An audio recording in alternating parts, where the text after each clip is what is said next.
For me, I think it was the 6 o'clock news where we were getting nightly reports about this growing conflict in Indochina. I found myself deeply troubled by what I was seeing.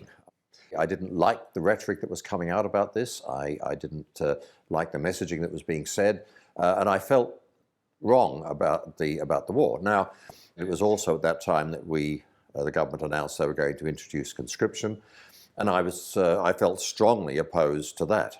So when I started university, I was very keen to get directly involved in the opposition to the war that was starting to happen around the country. At the time, our view very strongly was that this was a very cynical intervention by the government. This was not one that was ideologically framed passionately.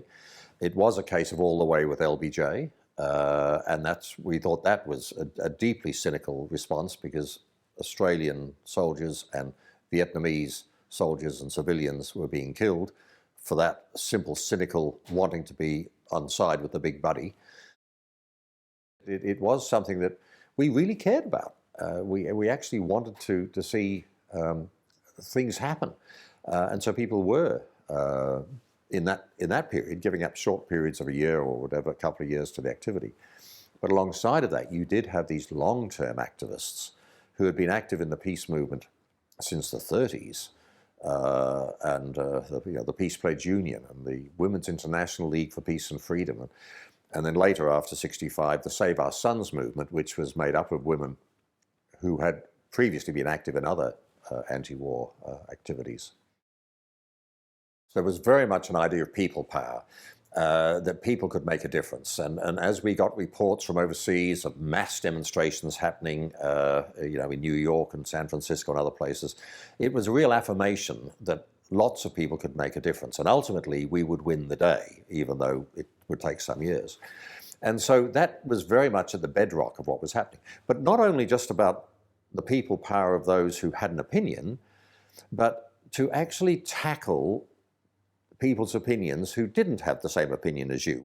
So we felt that the most effective thing we could do in trying to tackle government policy, to take on government policy on conscription and the war in Vietnam, or later in Indochina, was to not only confront the government, but also to reach out there for public opinion.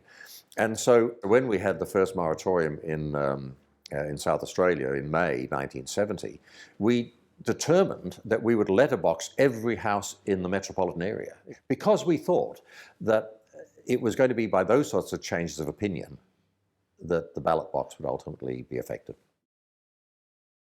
That period of activism against the war it taught me an enormous amount. First of all, I learned mechanical things about how to give speeches, how to handle press conferences, how to handle opposition, how to chair meetings, how to organize campaigns, all of which would be enormously valuable. But I suppose more importantly than that, I learned an enormous amount about the chemistry of the formation of policy and public opinion, the interaction of those with each other, how you really can achieve a great deal by swinging public opinion. And this isn't simply relying upon the silent majority. It's actually trying to talk about an informed public opinion.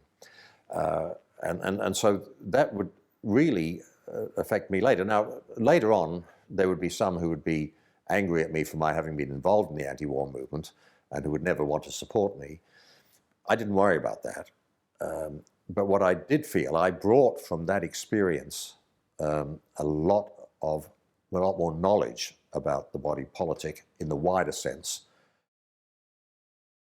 What it took me some years to really be appreciative of was the disparaging of those who went to war. I was never conscious of that at the time. If anything, we felt we didn't have a personal attitude towards the individual soldiers, the NASHOs and the volunteers. So I really had no sense then of what it turned out later I discovered was palpable, that returned vets were having a terrible time. They were being ignored at best and disparaged at worst. That was quite an eye-opener to me to learn of that years later, because it wasn't them that we were fighting against, and it wasn't them that we were asking the community to be against. We were asking them to be against the government that sent them there.